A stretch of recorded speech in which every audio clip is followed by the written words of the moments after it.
It's week 5 of the Texas high school football season, the biggest week yet.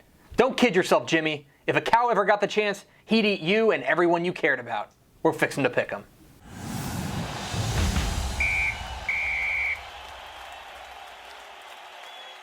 Welcome in to Fixin' to Pick'em in partnership with the NFHS Networks, your guide to the Texas high school football weekend. My name is Greg Tepper of Dave Campbell's Texas Football and TexasFootball.com. Thank you for tuning in. I mean it. This is the biggest week of Texas high school football yet. Major matchups all over the Lone Star State. We're starting in San Antonio. 7:30 p.m. Friday night at Lenoff Stadium in Cibolo. It is the Converse Judson Rockets taking on the Cibolo Steele Knights in the battle of the two best teams in San Antonio. What are the keys to this one? Number one, Steele's running game against Judson's run defense. For as good as these quarterbacks are, we'll talk about them in a second, Steele's offense has always been predicated on running the ball, and that's what they're going to try to do here with their outstanding running back Travell Lumpkin, and don't forget about Brendan Brady. This has been a very good Judson rush defense, but have they been tested to the caliber that they're going to be tested against Steele? Key number two, what's in the bag? The bag of tricks, that is. Converse Judson and Cibolo Steele have both been very, very vanilla through their first 4 games. They've been pretty basic in their play calling, both offensively and defensively. We know these are two very creative coaches, Scott Lenoff for Steele and Sean McAuliffe for Converse Judson. Who comes up with those 1 or 2 plays that are almost certainly going to decide this game? And key number 3, the quarterback main event. It's what we're all here for, right? 2 of the best signal callers in San Antonio going at it for Alamo City supremacy. You've got Judson quarterback Julian Williams. He's been every bit the superstar we thought he'd be as a junior. You've got Steele's Xavier Martin, who's done everything you could possibly ask of him in senior leadership. Who wins out in this battle of individual stars?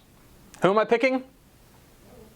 I like Judson, just by a little bit. Even on the road, I think the Rockets are for real. I think their defense is battle-tested. They're ready for this. Beyond that, I just have a couple questions about this Steele running attack without Travell Lumpkin. I think this is a close game, comes down to the wire, but I think Julian Williams and company make one more play and come out with a win. Then, 7:30 p.m. Friday night at Longhorn Stadium in Cedar Hill. It's the Cedar Hill Longhorns welcoming in the DeSoto Eagles in a massive DFW clash. What are the keys to this matchup? Number 1, can Cedar Hill stop the run? This has been the big issue for Cedar Hill in the early going. Week 1, they got torched by Bishop Gorman on the ground, both by the quarterback and the running back. Week 2, Kennedy Brooks of Mansfield had a huge game, 5 rushing touchdowns. What does Cedar Hill do against a very good DeSoto offense that has one of the best running quarterbacks in the state in Sean Robinson? Key number 2, coaching. You've got 2 of the best coaches in the DFW area with Cedar Hill coach Joey McGuire and DeSoto coach Todd Peterman going at it in this one. More importantly, both teams are coming off of bye weeks, which means that they've had 2 weeks to prepare for each other. What does that mean in the grand scheme of things? And key number 3, who is DeSoto?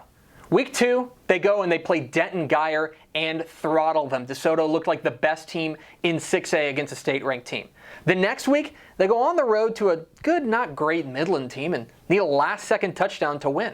So which is it, DeSoto? Are you one of the best teams in the state, or are you a team that can give away a game at a moment's notice? And beyond that, let's not forget, this is a DeSoto program that does not have a great history of performing well in big games. Does that matter in this District 7-6A clash? Who am I picking?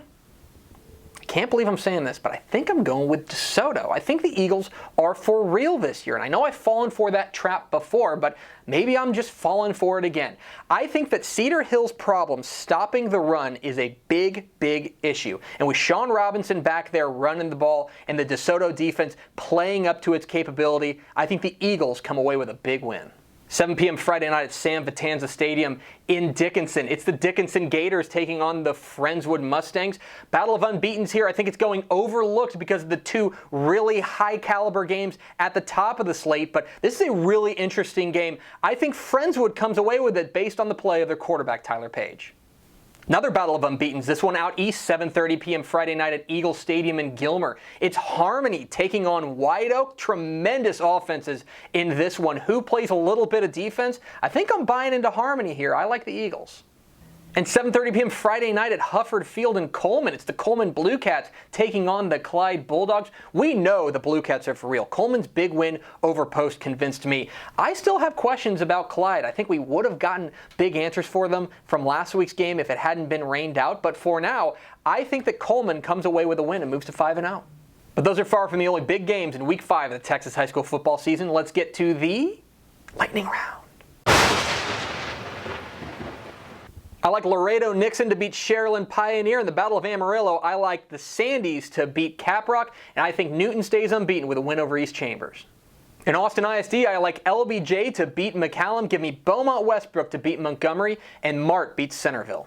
Albany stays unbeaten with a win over Cisco. Odessa Permian goes to Friendship and stays unbeaten, and I think Gilmer bounces back with a win over Nacogdoches. The Wellington Skyrockets beat Panhandle. I think Happy beats Kroll in 6-man action, and Pittsburgh takes down Tatum. Tough loss for Waco High as they lose their quarterback. I like A&M Consolidated to beat them. I think Denton Ryan beats their crosstown rival Denton, and in the Battle of Midland, I like Midland to beat Lee. In El Paso, I'm buying in on Canutillo. I think they beat Del Valle. Let's go with El Campo to beat West Columbia, and one of the oddest and toughest games to call of the week, I like Geronimo Navarro to beat Refugio. That's going to do it for Fixing to Pick'em in partnership with the NFHS Networks. What am I wrong about? Which games did I miss? Leave comments down below. Don't forget to hit the subscribe button. Follow us on Twitter at DCTF. Like us on Facebook, facebook.com/DaveCampbells. Follow us on Instagram, instagram.com/DaveCampbells. And of course, see us at TexasFootball.com. Thank you for watching. Enjoy Week 5 of the Texas high school football season. We'll see ya.